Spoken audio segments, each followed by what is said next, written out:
It goes without saying that love is one of the most powerful emotions. Having someone who cares for you, appreciates you, and accepts you for who you are can be one of the most exhilarating feelings in the world. Being in a relationship can be overwhelming when you are with the right person. Simultaneously, it can also be the part where things start going downhill. Between all this thrill and delirium, it can be easy to ignore your partner's negative behavior towards you. Not recognizing them at the onset can give way to a toxic relationship. It is not unusual to run into bumps in a road of a successful relationship. Some problems could be tackled as a couple, others become too complex to solve alone. After all, relationships are built over time. It requires effort, hard work, and commitment from both sides to work. Everyone deserves a happy relationship.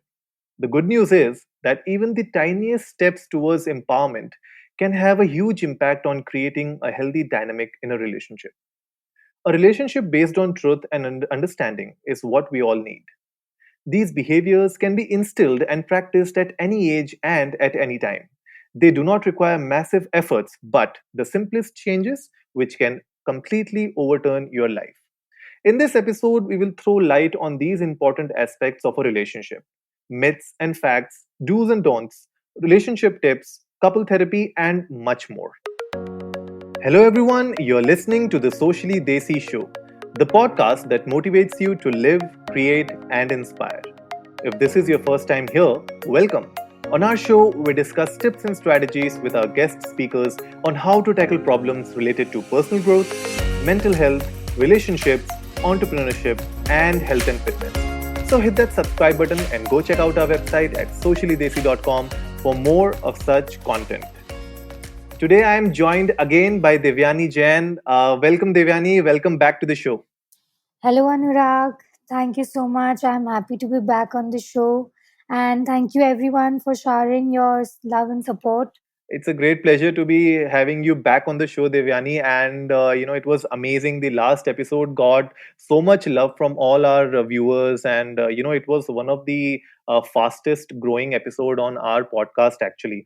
So it was great listening to you. I believe we got really good reviews about the way you spoke about mental health, the way you spoke about the family dynamics in our last episode. So, guys who haven't heard Devyani's last episode, I would highly recommend go check it out, and you'll gain a whole lot of different perspective about how family dynamics work, especially in the lockdown situation, and how you can actually deal with all these problems within your family and make sure that if you are having some sort of a mental health issue going on in your family, or in yourself, you can actually reach out and do something about it. And on today's episode, we are focusing on relationships because during these times, I believe a lot of us are having these kind of troubles where we are not able to understand what exactly is going on with our partners, and which creates a lot of tension, a lot of frustration in us. This episode would definitely be beneficial for everyone out there, who are in a relationship, who are married, who are about to get married. So everything, I believe, can bring some clarity in your life. And to everyone who are not aware about Devyani, let me give you a small introduction about her. So she is a counseling psychologist from Jaipur. She has done her master's in counseling psychology from Martin Luther Christian University, Shillong. And for the past 6 years, she has been counseling young adults, middle aged, and couples. So she expertises in relationship issues and substance abuse, family issues, and disorders like depression, anxiety, PTSD, and bipolar. So, Devyani, what was your take on the last episode that we did? The thing is, the last episode which I did with you, it had a positive effect on everyone. I got positive reviews, and we talked about mental health, which was important during the time of COVID, and it was basically on why is mental health important, and how it has impacted children, adults, and old age people. Like everyone has been in their home for the past 3 4 months, so what are the problems they are facing, how are they enjoying, and we talked about the misconceptions regarding mental health, which is like a taboo in India. So yeah, the previous episode was basically about how to maintain mental health within the family during COVID period. Yeah, especially the misconceptions were a big hit, among our users. A lot of us gave us positive reviews about, the way you tackled those misconceptions. So, why don't you tell us what you have been doing in the last 3, 4 months with respect to relationship counseling? With regarding the relationship counseling, I basically do couples therapy.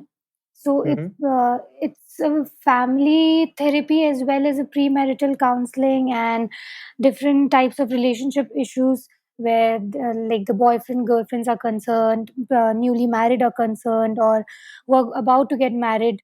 So basically, they come and they get this premarital counseling done so that they can know much better in a better way about themselves, and they get to know what their family thinks of them and how are they going to proceed in the future, what are their differences which they have to work on together, and things like that. Like they are basically this is basically to evolve them as a couple. So this premarital counseling, is it more, frequent amongst, I would say, from a arranged, marriage situation, or is it more on the side of people who have been in a relationship earlier? See, if we are going for arranged marriage, this premarital counseling has been widespread. Like the arranged marriage setup, love marriage is like they come for couple counseling because they are having issues, and when they want to get married, that's when they come in. But while the arranged marriage period we are talking about, it usually happens that they come after they get engaged and everything, if they're having any issues.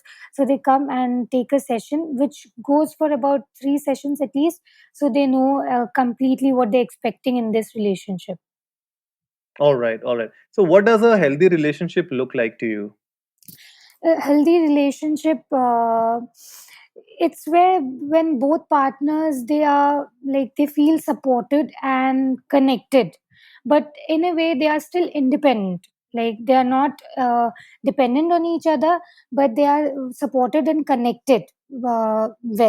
And uh, I would also like to mention that the two major components of a healthy relationship would be communication and boundaries. Like we Mm-hmm. should know how to communicate, when to communicate, what to say, and we should know our boundaries as well, like our limitations and everything. We should keep this in mind when we are going to take the next step, or when we are in a relationship.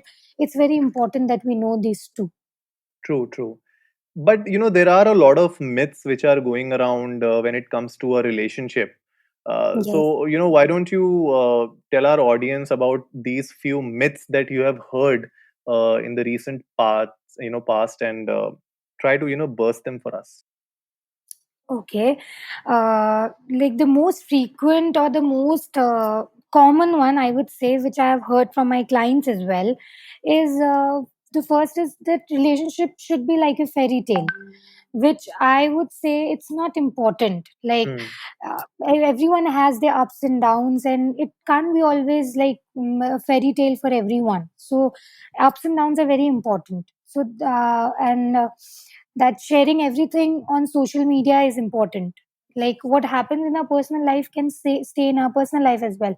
It's not important that the world should know, or your friends should know that okay, you are doing this and you're going there, and all these things which comes up eventually.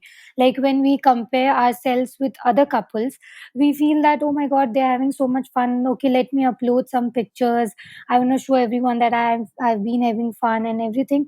So these are some myths. Like usually it happens in a tender age, when they're just like in the beginning of a relationship, when they want to show off and everything.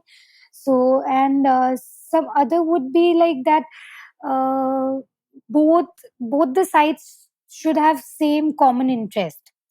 So that is not important. Suppose if my husband has other interests and I have other interests, it's better if we just combine and come to a point, rather than fighting that why don't you like this and I love doing this, why can't you adjust with me, and these are all, like, it leads to conflicts. True, true. Yeah. And another myth, I would say that possessiveness and jealousy are normal. Like when friends say, "Oh, your boyfriend doesn't get jealous of you talking to this friend or that friend," that is really wrong. Like everyone in a relationship can talk to anyone else, True. and this shouldn't be there. That you shouldn't be close to anyone else, or oh my God, maybe he doesn't love you. He's not that possessive about you. So all this are myths which, like, this looks great at first when you're beginning the relationship, but gradually it starts irritating the other person. True, So true. we should maintain it in the start of the relationship. Yeah, I mean that is completely correct, because especially when you talk about being possessive or jealous, I mean there are Yeah, a few people who are over possessive, and there are a few people who are not at all possessive. But that does not exactly. mean that they don't care about you. So it's basically more to do with their personality traits, rather than their relationship problems. So yeah, I mean that's a big myth. Yeah. Yeah, when things are in a normal way, then it's fine.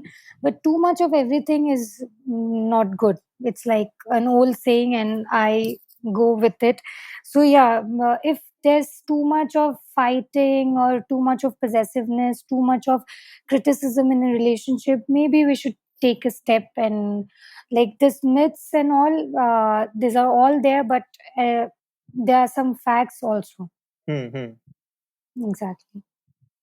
And when you talk about sharing everything on social media, Mm. I believe that, of course, this is a very true fact that a lot of people, when they get into a relationship, and like you said, in the tender age of that relationship, Yeah. they feel that that fear of missing out, that FOMO syndrome sometimes kicks in, Yeah. and they feel like they have to share each and everything on social media, and Mm. show it to the world that they're having fun, they're going out, they're traveling. So how can someone tackle this kind of an issue? See, the thing is, maybe your partner won't like it if you just put it up in on on any platform. Okay, so there are Hmm. different ways a couple work. Suppose if I am a person who doesn't like all this, and if someone else, like if my husband does it, I would get irritated, and that would create chaos in my relationship. So it's better if we talk about it, and the and see, the fear of missing out which you were talking, you just asked me, is if you know that you are satisfied and you are content with your relationship, you don't actually need to show it to the world. That's what I feel. Hmm. Yeah. True, true. And when it comes to relationships, like you said, sometimes when you are fighting and you're getting over possessive, so sometimes toxicity kicks in, Mm. right? So what do you mean by toxicity in a relationship? To all the people who don't understand the reality of toxicity, what exactly is toxicity in a relationship? Okay. Toxicity in a relationship is when the partners, they are emotionally and they are physically damaging to each other. Hmm. Like if I say something and that hurts someone, and eventually we start responding back. Okay, so it might hurt someone in an emotional way, or in suppose if we are getting into a fight, Hmm. so that might lead to physical abuse. So it leads to toxicity in a relationship, because when things get ugly, it gets like everyone gets hurt and both of them suffer. Like there's no third person who is suffering, but both of them, they are the ones who are suffering. But does a argument also count as toxicity, or is it different? No, see, if it's a healthy argument, when I'm saying something and the other person is saying something, if we are listening and if we are arguing about a particular point, if the other person is making sense, we would eventually abide by it. We would listen and we would point out our judgment, and then we can discuss further and we can come to an agreement. Yeah, so This was the toxicity we were talking about. And I would say that perfect relationship doesn't exist, Anurag. Suppose if you asked me about being in an argument, does it lead to toxicity? But see, if you don't argue, you won't come to know about the other person, and eventually you'll start cribbing about everything else. So it's important to have arguments as well. True, true. And also, regarding this, I would like to add the three big relationship don'ts. So it basically goes like, the first one is criticism, the second is defensiveness, and the third is stonewalling. So I would like to explain a bit more on it. Like, since we were talking about argument and everything, I just got this. So criticism is like, uh, when we are having an argument and I have been constantly nagging my partner that, you never think about me, your behavior is affecting me, you just don't do anything for me, Hmm. and you never think about me. Instead of criticizing the other person, it can be in just a softer manner, like, uh, I was scared that you weren't thinking about me, so I just decided to text you, make you know how I feel about you, or like some few points which eventually in every relationship it builds up. Hmm. So yeah, instead of criticizing that, you never do this, you never do that, we can just go ahead and say that, okay, I wanted to say that this has been bothering me. It can be in a sort of complaint sort of form, so that would sound much better. That's what, uh, this is the first big relationship don't. And the second would be defensiveness, where we eventually start saying that, no, I didn't do this, I know I was supposed to call her up, but I forgot, I was busy, even you know that I'm busy, and why can't you understand and everything. So it can go like, hey babe, I was really busy and I really forgot, can we just call them now and invite them now, something like that. It's like, instead of just blaming the other person and going all defensive on yourself, it's better if we just sit down, talk, and solve it out. But what happens when the other person is not ready to talk about it? Let's say, so this example that you were giving, Yeah. let's say, the couple, you were supposed to have a dinner party, and they forgot to invite a couple of their friends, Yeah. right? And now the lady of the house is mad at the guy, and Mm. now the guy is trying to explain. Now the guy is not being defensive, but he's trying to explain that this happened, but the lady is not ready to understand. So what happens in that situation? What you should do? See, when the lady is not listening to you, it's better, like, just give her a moment, just hear what she has to say. And maybe if you want to put up some points that, okay, we can start by simply saying, hey, I'm really sorry, I forgot, but what can we do about it now? Can we just call them now? And I think that this might help, because even the person who is standing up opposite to us would know that, okay, maybe he really didn't mean to, but he might have forgotten with all the work and everything, so maybe it can come to an agreement. True. I mean, that should go both ways, right? It cannot be Yeah, one-sided conversation. exactly. True, true.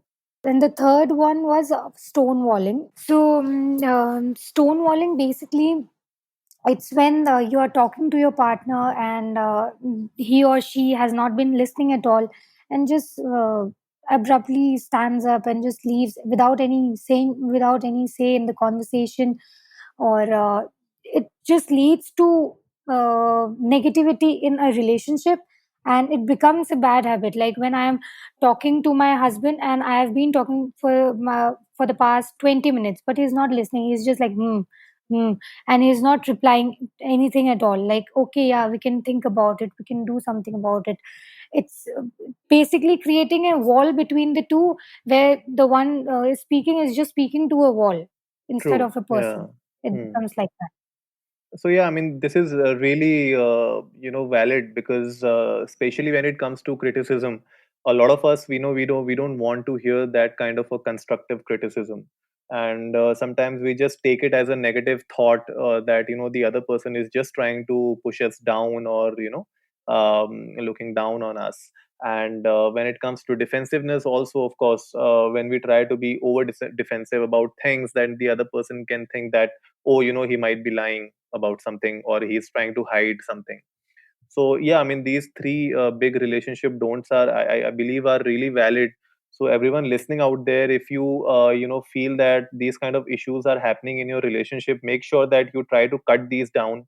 And the way Devyani spoke about what you can do in terms of eliminating these three relationship don'ts, try to use them and apply them in your daily life, and see if you can feel the difference. So now, coming to a point where we spoke about healthy relationship, we also spoke about what toxicity is and what you should not do in a relationship. Now, tell us something that we should do. Like, are there any tips that you would like to share with our, couple friends out there? Yes, Anurag, exactly. Like the tips to do, like, you're talking about for a healthy relationship, or how to go about in a relationship.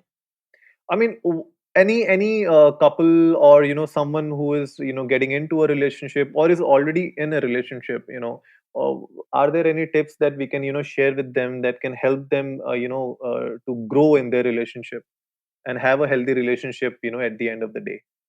The first and foremost, which I believe we should stick to, is turning towards each other. Like, instead of like ignoring the other person or something, but we should always turn to each other when we have some issues, or we are having issues with the partner itself, or any kind of problems which we are facing in our life. We can share it with them. We should know that they'll be always open to listening, and they would always be open to suggestions. So Hmm. instead of moving away from them, we should always turn towards each other. This is one which we can go by, like, at any point of time. It can never go wrong. And the other would be, never stop exploring about your partner. See, if you want to be in a healthy relationship, you should always come up with new ideas about how to just pamper your partner. Just small things, like small things also can make a person happy. Okay, if you're just asking them a question like, hey, who's your best friend, or who's your favorite relative, or what is your favorite childhood memory, like some small questions also can make them happy. Okay, yeah, maybe she must have thought something about it. She's asking me these questions which she has never asked. So yeah, I would say, never stop exploring about your partner. And when you're making any important life decision, so I would say, just involve your partner. It should never be without your partner. Discuss with them. It's your opinion at the end, and I mean, it's your decision at the end. But just take an opinion from what your partner feels. Maybe he has some other perspective, and he might be able to add in the decision making process. So yeah, always involve your partner in making important decisions.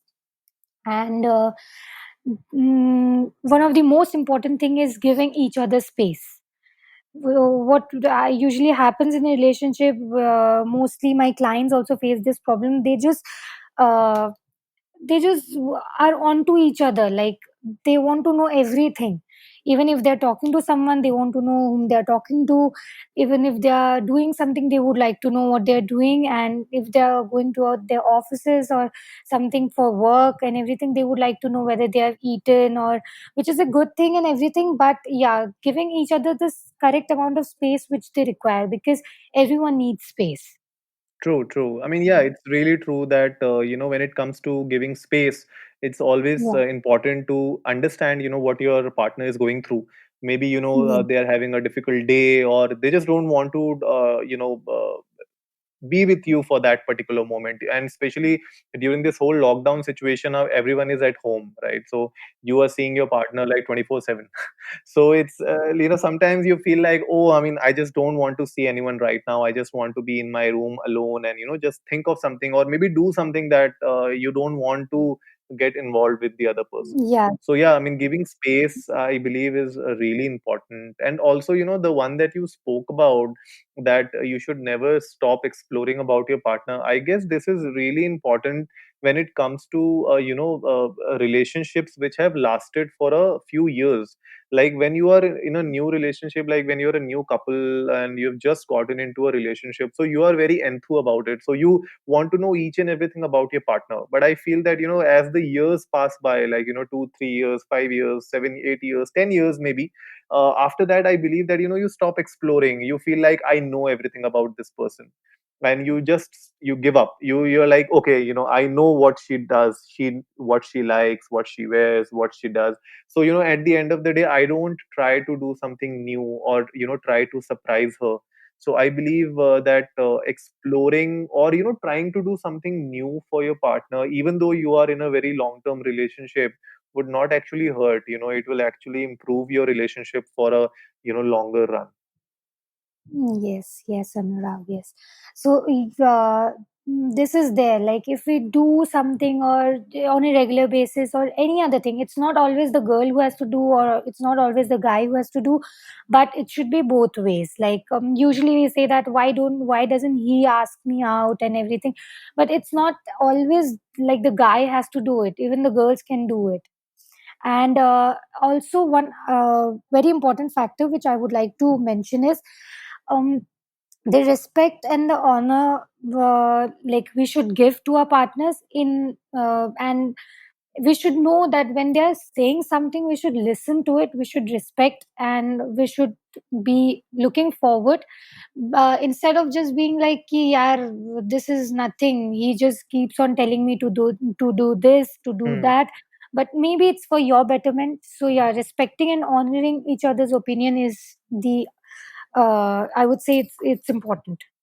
Yeah, that is really true. I mean, unless and until you respect your partner, and understand and honor their opinion, then at the end of the day, like you spoke about decision making, Yeah. whatever decisions you are trying to make, or you're trying to change something, if you don't really respect the other person's opinion, then, I mean, that relationship will really not, be fruitful. Yes, Anurag. So, when it comes to relationships, I mean, I said it in the start of the episode also, that, it's not always roses. At the end of the day, you end up, having troubles in your relationship, and you have had a great, experience and expertise in handling these kind of problems. So, tell me, what exactly is couples therapy, and when is it really useful? Okay, about couples therapy, I am not sure whether every one of us over here, or who has been listening to this podcast, must have come across it, but it helps a couple resolve their interpersonal conflicts. Like, suppose when a marriage is not working out, so they usually come for couples therapy, where they sit down in front of a therapist and they talk about their issues. Like you have mentioned previously, what happens when the other person is not ready to listen. Hmm. So this usually happens, and then they come together to a decision that yes, they should go for a couples therapy for a session. Let's see what happens, where they put out their points. Everyone has been given the chance to speak, and they point out their concerns and everything, and then it usually helps them in in resolving their interpersonal conflicts, which the therapist is there and they can say and do whatever they feel like. Suppose if I am going to a therapist and I'm talking about my husband, but my husband is not present, so what's the point? Like, if I want him to just listen to me, then he should be there. So this is the main reason why couples therapy is there. So these sessions are always done when both the partners are present, or it can also happen individually. It can happen individually, but the main purpose is to have both of them together. Okay, okay. Yes. And what sort of issues generally come up during these conversations? Like when you say interpersonal relationship issues, what exactly are? Can you give some examples so that people can understand the kind of trouble that people are going through? Like the first and foremost would be stonewalling, which I have mentioned previously in the podcast itself. Mm, mm. So yeah, the stonewalling is a I would say a major issue because it leads to poor communication between the two. So basically, there are communication issues, and it eventually leads to arguments, and the arguments start getting heated up, and there may be abuse as well. So this all leads to issues with both, like the both of them, and they face challenges like whether to speak up or not, or what to do, how to go about it, because usually in our society we feel like how whom to share it with, like the parents would be troubled, and what can I do. So yeah, here couple therapy comes in place, where it's beneficial when, because no one else would know, and you both have to be present in front of a therapist, and gradually it all comes down to the therapist being there to listen and let you know, okay, yeah, so this is where you guys are facing trouble, so maybe we can work in this way to make you guys in a much better position. And generally, how long does it take? Because I got a couple of questions the other day Yeah, from a few friends and our listeners when I was talking about that I'm going to do this another episode with you. yeah. So they had this question that how long does it generally take? I mean, I understand that there's no fixed number of sessions that Mhm. you can actually say, Yes. but in your experience. Uh, how long does it take for a couple to resolve their issues through these kind of therapy sessions? Okay. See, if the issues have been, if the couple has been married for the past 10 years, I would say, then the session would be around 6 7, depending on how their understanding works. If it's a recent marriage, then it might take a shorter period, because there would be hardly any issues. It's just that they are here to understand themselves better. So as I was talking about premarital counseling, the sessions are usually for 3 sessions maximum. They are done with that, because eventually they come there to know themselves better and each other better, like what suits them and everything. And regarding the problems, uh, people go up to 6 sessions. Yes, at least up to 6 sessions is there, and it depends on individual to individual. Like if they come and like talking over there in the session room, so it's basically it has an environment and they like the vibe, they come and they communicate with their partner, and when they feel the need that, like, okay, yeah, now things are turning back to normal, they eventually stop. And how frequent are these sessions? The frequency would be once in every week. Once every week. Okay, Yeah. okay. And what about the session timing? I mean, is it like a 1 hour session, 2 hour session, or how is it like? Yes, it is usually for 40 to 50 minutes, and Okay. yeah, it goes up to that long. All right, all right. And interesting question came to my mind. Like when it comes to couples, especially young couples, like you spoke about premarital counseling, being on a rise. Yeah. What is your take on dating apps? Like how has dating apps actually changed the way we look at relationships? Dating apps, see, there are few marriages happening because of dating apps. Mm-hmm. So we can't say that it has just been relationship like girlfriend, boyfriend, or something like that, because it has turned into marriages and everything, into successful marriages, I would say. So yeah, if it works out for the best, like if it is working out for the couples who can't meet, who are in a, like, who are far away, so these are basically for them. And what about this time? I mean, especially with this whole lockdown situation happening, Yeah. do you feel these dating apps are actually beneficial, or they're just creating more issues for people? See, if this is a very like it depends on person to person. Like if I am there and I have a client, suppose, and she is meeting someone on a dating app, and she has been deciding like what to do, how to go about it, and she wants to get married to the person. Hmm. So eventually, she'll come and she'll ask me to do a session with both of them.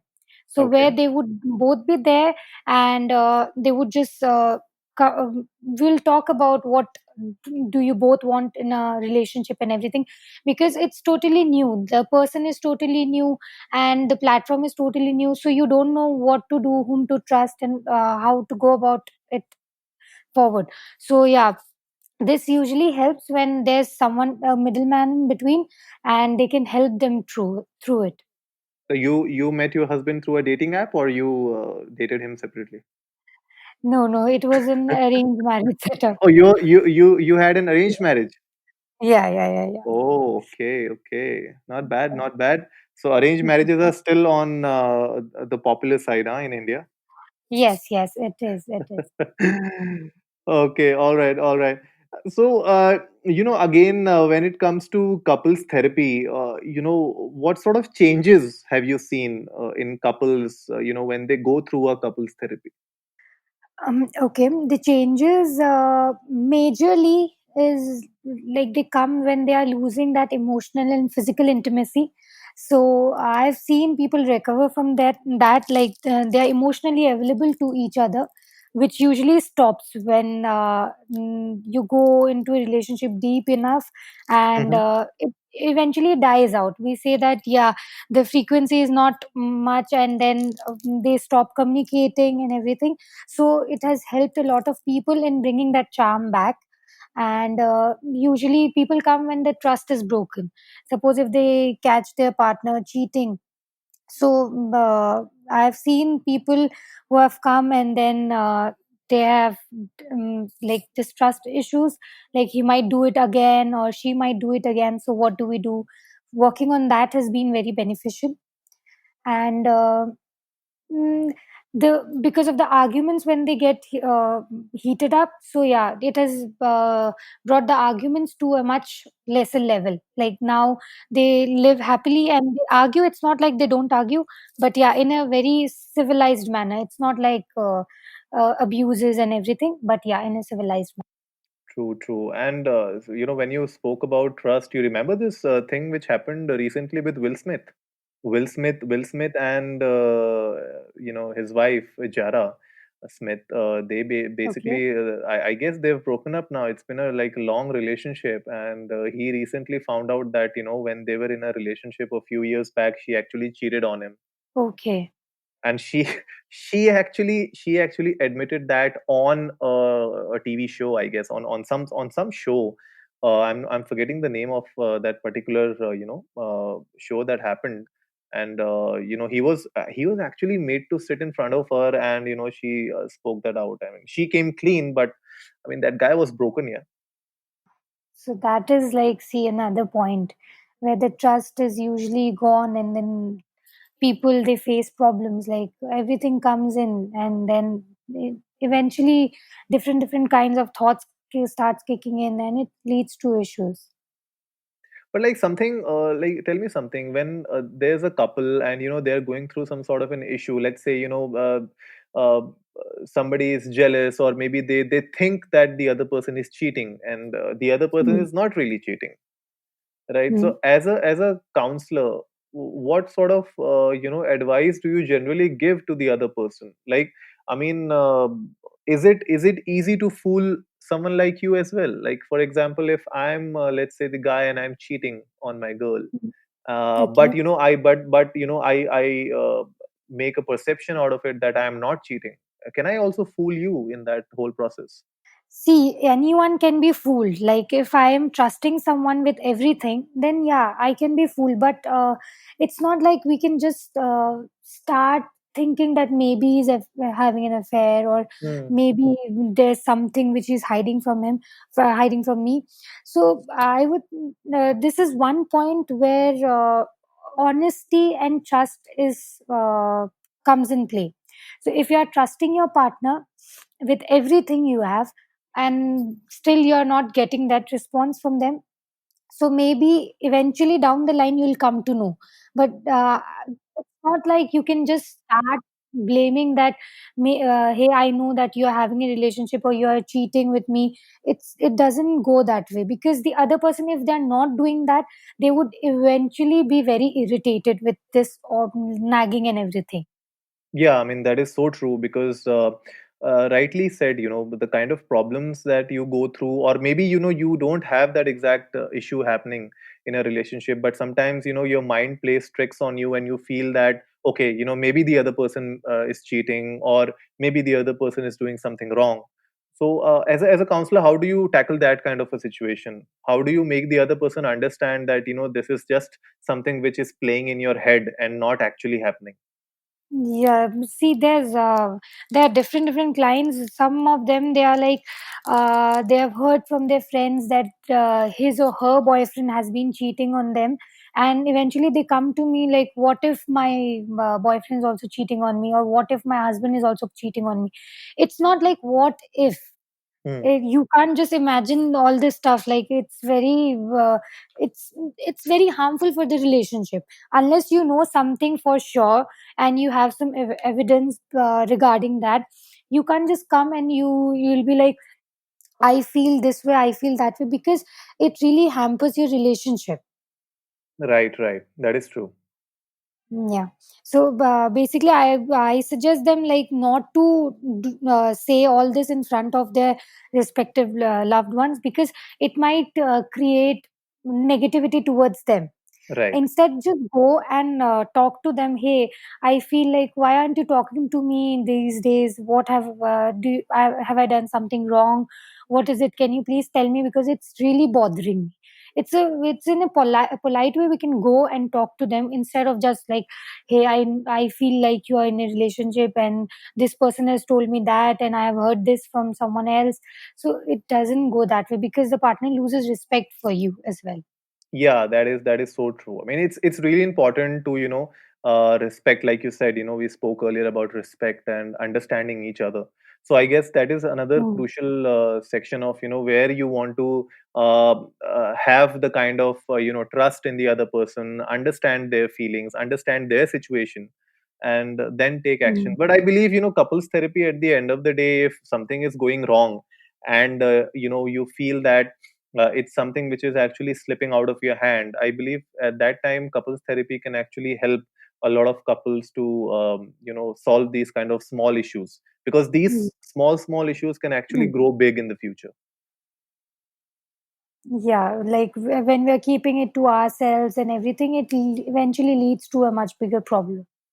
Yeah, that's I believe everyone listening out there can have some key takeaways from this episode, and you guys can definitely go on Instagram and check out Devyani's handle. It's called The Positive Pattern.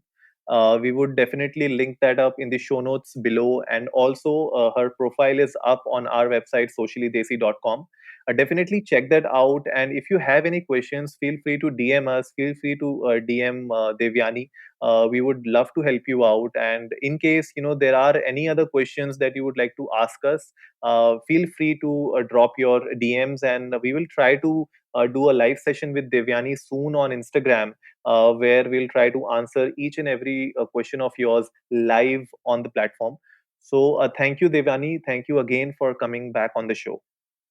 Thank you so much, Anurag, and thank you, everyone. So that wraps it up for today, folks. If you like the episode, give it a big thumbs up, share it with your friends, and let's go viral. Remember, our weekly podcast features episodes on personal growth, mental health, relationships, business and entrepreneurship, and health and fitness. We would love to have Devyani again on our show in the future to discuss more on relationships and mental health. So if you haven't yet done so, hit that subscribe button and go check out our website at sociallydesi.com. And as always, before I sign off, remember, life is black and white and everything in between.